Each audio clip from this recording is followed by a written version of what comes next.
But before we just jump on the lame guy's case, because we're about to, Jesus healed him. But if you read the way Jesus spoke, and you put that curt, short tone that we have into it, it sounds a little bit like he was a nuisance guy. Get your mat and go. Next. Taking up space, dude. In my acting years, I had improvisational background, and it was always a big gag in improv groups to get to do some Jesus story. Like Jesus coming home from school and having a talk with his mom. Mom, I'm not like other boys.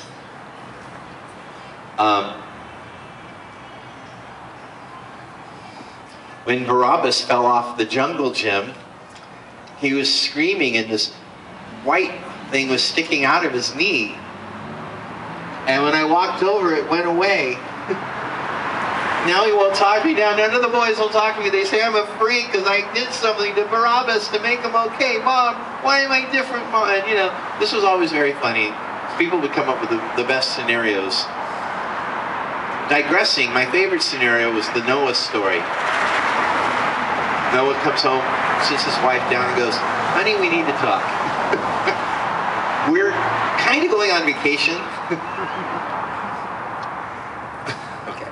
So, Jesus was not like other boys, and he might accidentally heal some kids on the playground.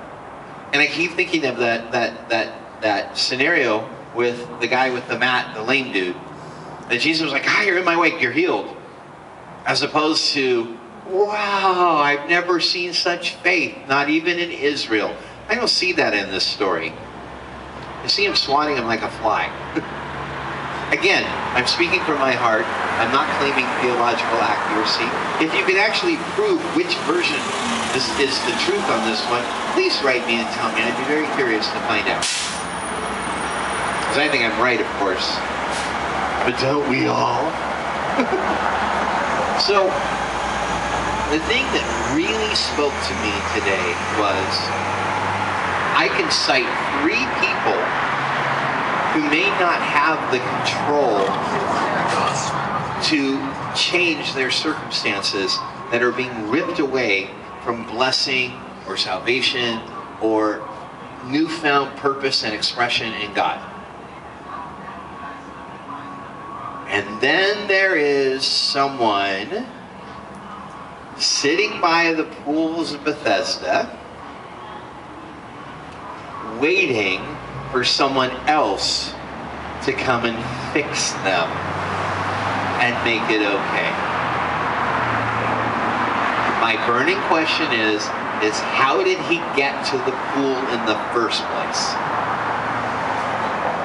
Now, I've heard theologians speak on the subject, and to my understanding, the pools were not easy to access. I suspect the trip to the pool was not easy either. I suspect if he did this every time it was time to come and try to jump in the pools, he might have spoken to someone, hey, I'm planning on going to the pools. Want to come with me? I'll buy you a corned beef sandwich. I always fill in the blanks here, and I always come up with schmuck. I don't know why. Well, Jesus loved the schmuck and healed him anyways, and he moves on. My question is when there are people who really can't help themselves because they either don't know the Lord or aren't strong enough in the Lord, or have no control over what happens to their loved ones and have their lives ripped apart by events they have no control over, why are there people who are alive and breathing in Christ just getting near the pool and not jumping in and receiving their healing? Why is that? This makes me mad. There are some of us, I'm sorry, there's some of you, okay, there's some of us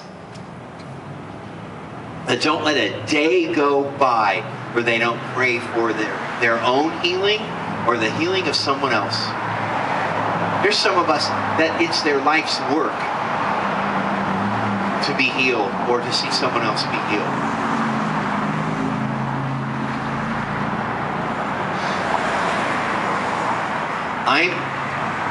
I'm a musician.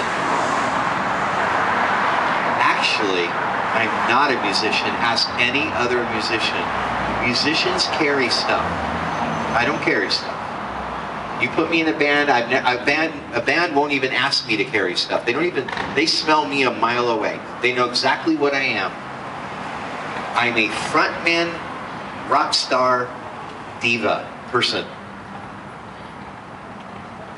I'm not going to injure myself before a show. That's for the band. Notice I don't work with one. I'm serious. People turn out like this. I'm sorry. I'm working on it. But it's true. But for God, I would help you with anything you have to move. Because this is how we're raised and how we're trained. We are trained to make sure we don't break anything, scuff anything, rip anything. I started out in classical piano. I don't lift anything. I wasn't allowed to touch things other than what I had to touch for at least 10 years of my childhood because I couldn't injure my fingers. It got me out of sports. And then we wonder why I was always picked last in high school. Well, he won't touch the ball. And you get me around musicians, and I use the word musician, they'll snicker because they know exactly what I am. I'm a person who uses musicians. Sorry. That's why I get to wear the sparkles. People like me make drummers really mad. People like me make drummers really mad. I show up, and maybe I have a microphone in the box. If anyone comes to me, they're carrying the microphone in the box. I have a crew that sets everything up for me.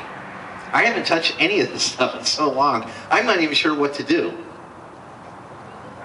Oh, but I touch this, because it's my axe.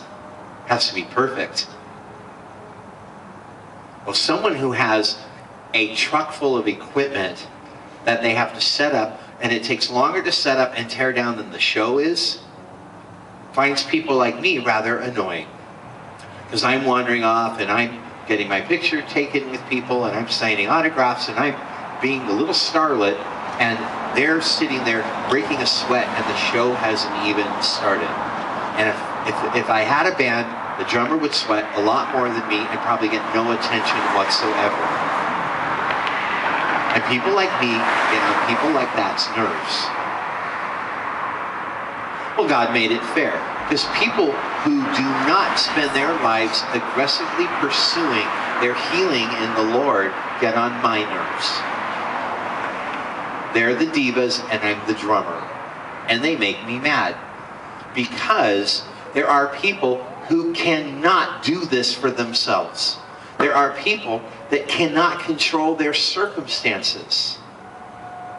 When I got that phone call today about my friend's daughter, I mean, my heart just ripped. I was like, wow. Wow. Just like that.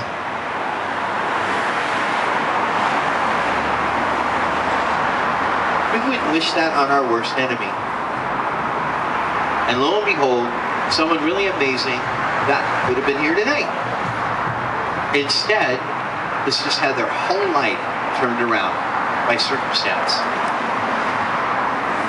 And yet, we have believers who don't bother to get into the pool for their healing.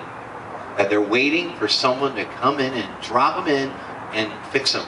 And they're waiting for Jesus to